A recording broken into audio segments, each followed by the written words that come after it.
guys, how y'all doing today? My name is Franchise Fanatic and welcome back to the channel. And today for you guys, this is another movie review. Now this is, look, I just gotta get it, okay? I just gotta be straight up honest with you. I enjoyed Red 1. I'm the only person alive who can probably say that. Either I'm not just a mindless sheep who went 30%, wow, I'm not seeing that. Or, oh, this is actually trash. But yeah, I actually enjoyed it. We'll get into that. But before I get into why I enjoyed Red 1, we got to get into, really quickly, the movie theater experience. Because there are certain movie theaters that you go to where, you know, you go see a movie and the audience, it's like they died, right? It's like they all died, they all exploded or whatever, they're all dead, right? Because it's like, you know, me when I watch a Marvel movie or Star Wars or whatever, I'm like, whoa, cool, yes, whoa, you know, I'm not like screaming like an animal, but I'm excited. And then everyone else, it seems, in the audience is like they're dead or they're sleeping.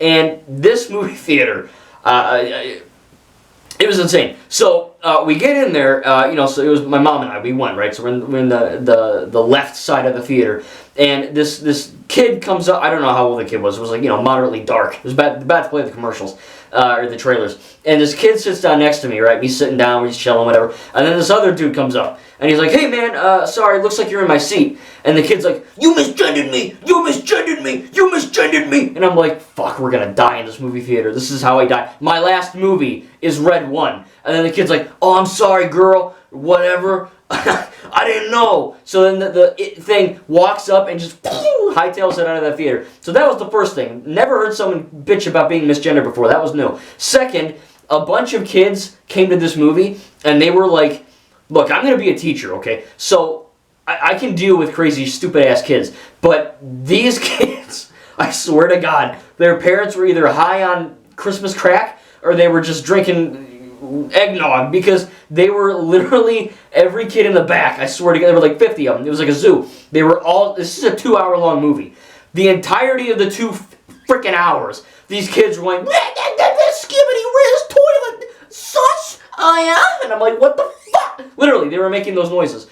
My mom was like, "Shh," and I'm like, "Don't do that, we're gonna get shot. You know, someone's gonna pack a heat, they're gonna cap us in this movie theater." So there was that, okay? And the parents, again, they were either high or on crack, or they just didn't care. I know, I'm 26, I sound like a boomer. Parenting has gone out the window, okay? I'm not saying everyone's a bad parent, but let's be honest, parenting's gone out the frickin' window. So these kids were screaming, they were making weird noises, literally the entire 2 hours. They were making noises. And then also the couple next to us, I have really good peripheral vision because of these glasses. So the girl was doing this, not to the dude, but like in the air. I'm like, what the hell is going on? And then they start tapping and hitting each other and talking. It was lunacy. It was like Arkham Asylum in this movie theater. But from what I could actually enjoy of the movie, I enjoyed the movie, okay? It was tough because there's actually a lot of heart to this film. There's a lot of quietness, right? You see the trailer and you think, oh, it's a stupid Jumanji dumb action movie with Christmas one-liners and that's it. And yeah, that's in there. There's actually very good action, and yeah, there's 1 or 2 Christmas one-liners, but this movie does have a lot of heart and a lot of passion and a lot of lore and a lot of world building, which I really enjoyed. So, you know, whenever a character would talk, you know, Dwayne "The Rock" Johnson would talk to Chris Evans, not their movie characters, they would talk. And, you know, we're trying to listen to this exposition of why Chris Evans' character is, you know, his son is acting a certain way, and they're, you know, they're sharing a one-on-one, and they're just talking in the car, or whatever's happening. And these kids are screaming and making a mess, so from what I could actually understand of the movie, I actually really effing loved it. Again, maybe I just have really ass taste, I'm not entirely sure, I probably do, but, like, Joker 2 got, what, a 30? This got, I think, a 30 or 31. And yeah, I'm not saying it's the best film of all time, but, you know, as I walked into this expecting a stupid movie with really bad action and some cheesy one-liners, and that's it. But I came out of this film experiencing actually a good Christmas movie with actually very well-directed action, good humor, good world building, really good lore. They kind of take the, you know, the Christmas ideology and the Christmas stereotypes and stigmas and all that, and they kind of flip it on its head to where it's almost funny, to where it's like, oh, you know, the elves are like ELF, and it's like a specific organization like S.H.I.E.L.D., or, you know, Dwayne is like some kind of weird dude, he's got like some crazy like lock-picking or like punching arm. Santa Claus gets kidnapped, and, you know, the elves are going crazy, and you know, Jack's character in, you know, the film Chris Evans' character, he's just a regular dude, normal human. He's like a non-believer. He doesn't care. He's like a hacker dude. And a lot of this does sound like, there's a talking polar bear. You got the reindeer. You got like a weird, I won't ruin it, but like a really, really, really awesome designed character that kind of gives me like Hellboy vibes in a way. If you know a lot of the evil Christmas lore, you'll know who I'm talking about. But I mean, it's so stupid, but like it isn't stupid. Like, that's the fun part, it's a fun movie, but this is like a Marvel Christmas movie. Like, there's some jokes, and a lot of it lands, but there's also a lot of serious stuff, and like, they don't play it for laughs. Like, Santa's kidnapped, and they're not like, oh no, Santa, what are we gonna do? Like, they call him Saint Nick, and like, there's a whole, like, the action is really well directed, and there's like an actual lore, and like a bad guy, who, I don't know who she is, she's really hot, she looks like McKenna Grace, I don't think that's her though, because she's like not 30, I don't know who the heck she is, but she's, a decent villain, I guess, but that's the thing, a lot of this shouldn't have worked. It should have just been, how like Elf is like a parody of Christmas? Like, that's why it works. This is a parody, but it's also taking itself seriously, and therefore, because they are, and, the world itself is grounded, and they take time to show you the world building, they take time to show you these big exposition shots, and for the most part, it actually looks really good. That's why the audience, or me, I think it was just me, believes in this world, and I'm not just going, reindeer, funny, or polar bear, like, no, like, yeah, it's a talking polar bear, but, like, the world has legs to stand on, and that's why it actually works. The action is actually really effing great. I was telling my mom in the car, they do something in this film that they don't do in a lot of movies, is they show the impact of a hit. When characters get bitch slapped, which happens, or characters get thrown against the wall and they hit the freaking wall and they're crumbling down and, there's like wood chips and debris and whatever, ice or what have you, they take the time to show like the impact hit, and the camera goes like this. And it's not like overly, it's not crazy, but they do it to the point where it feels believable, which is again something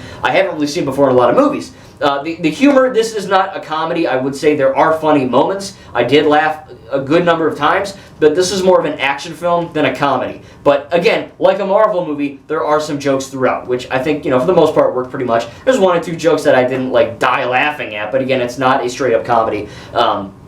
So, I think that worked. The CGI, actually, as we know, this film got really criticized and critiqued for being pretty much way over budget. I think it was like $250 million this film cost. I don't know why, because there are a lot of movies that look better that were made cheaper, but the film, to its degree, to an extent, the polar bear, right, the mythological creatures that you see, the world-building creatures that I won't spoil, they look fine. They look good. There's a few CGI moments which a little bit wonky. There's like a montage of Saint Nick, Santa doing something at the end, and it does look a little bit half-assed. I'm not gonna lie. I know CGI takes a long time to make, and I'm not a CGI guy, so don't. Oh, you don't know. I get it, but. A movie is forever. You can't patch out a movie except when you're Cats. So, when you don't patch out your film and you release something that doesn't look that great, it's never gonna look good because it's not a video game. You can't fix a glitch. It's in. Again, except for Cats. But at the same time, you have that element where it does look good for the most part. Right? I can tell this film has look, way too big of a goddamn budget, way too big. But at the same time, it looks good. Like, this film feels grand and big in scale and in scope. I said that with another movie recently too, but it does. Like, these massive North Pole shots and the world building and the creature designs and the prosthetics and the suits and the makeup department, like, everything screams high budget. And that's because it is. But the bad part is that it's called Red One, and a lot of people probably thought it said Rogue One, or they were like, "What is a effing red? That's stupid." Or obviously, look, I was talking to a buddy literally on the way home, and he's like, "Oh, dude, that trailer was shit. It looks really bad." And I'm like, "Yeah, the trailers really don't make this film look highbrow, and it's really not, but it's more than you would think just by watching the trailer. This film is not just stupid Christmas jokes and crazy dumb action and Dwayne "The Rock" Johnson being a badass. There's a lot more to it than that, and I won't ruin it, but there is a story to tell. The villain, isn't the best villain of all time, but for a Christmas action film, this film goes way effing harder than it had to, for sure. The heart and the beginning of the film opens with Jack, Chris Evans' character, as a kid, and he's kind of, you know, cynical, and he doesn't believe in Santa, and he's like, oh, this is stupid. And then, you know, we see kind of this character progression for not only Jack, but also Dwayne "The Rock" Johnson's character, which I don't remember his name. You have him, which, look, you know, Dwayne has a reputation for being kind of an a-hole on set where he's peeing and pooping in bottles, apparently. He's always late. So he's not really that good of a guy, apparently. And his acting skills aren't that great either, okay? He's normally playing a invincible badass, right? That's it. Like, he's the bald, he's buff, he's Black Adam, he's the Jumanji guy, he's the Rampage guy. He's like the ultimate unstoppable force in these movies. And they kind of play that and twist it on its head, bald head. Luke was talking, you know, with that in this film. And it actually is kind of funny. There's some good jokes in there. But yeah, I mean, again, maybe I just had really god-awful taste. I don't know. You know what I mean? I love Joker, Folie à Deux, and no one likes that. So, you know, I love Cars 2. No one likes that. I love the sequels, but I'll say a majority do love it. The people that you hear about are just trolls and haters. But, you know, think of a really bad... I'm trying to think of, like, a really bad movie that no one likes. I guess it just had to be this, because I don't want to bore you. But, yeah, I mean, it would basically be this. And I do think it's good. You know what I mean? Like, I walked into it going, oh, this is going to be stupid. And I walked out being like...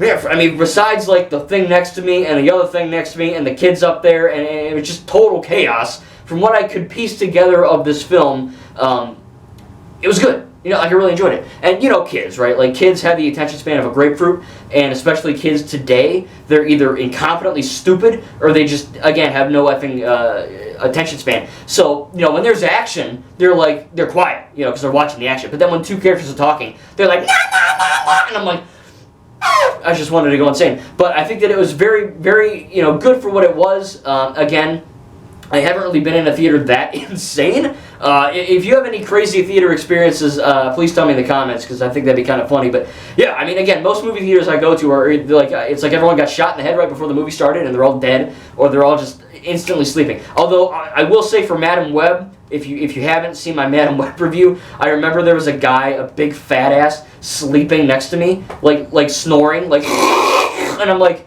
dude, why would you pay money to see a Marvel movie if you're gonna sleep? So I've had a few weird experiences. I had a Lego Ninjago movie. Some kid wouldn't scream. I think he had a problem. But anyway, yeah. Look, I've had a lot of weird experiences in movie theaters. Okay, but this one was probably number one. That and the snoring guy. But it was definitely intriguing to see this film in theaters. And again, from what I could understand and make believe of, it was actually better than what I thought. Again, maybe I'm an idiot. Don't take my word. I advise you to go see Red One for yourself in theaters. It's making like no money. It has, again, I get it. It had way too big of a budget. But the film is, in my opinion, the film is actually of quality. Like, it's of caliber, right? It's a well-made Christmas movie. I can't say I've seen many Christmas action films. I guess Rise of the Guardians counts. You know, most Christmas movies are either, like, really sweet or they're just, like, you know, fun. But, like, this was sweet and fun and action-filled, and, you know, it definitely not for kids. I don't know why the hell there were kids in here. There's tons of swearing, tons of action, a lot of sexual innuendo. But again, you know, parents are stupid, so there you go. But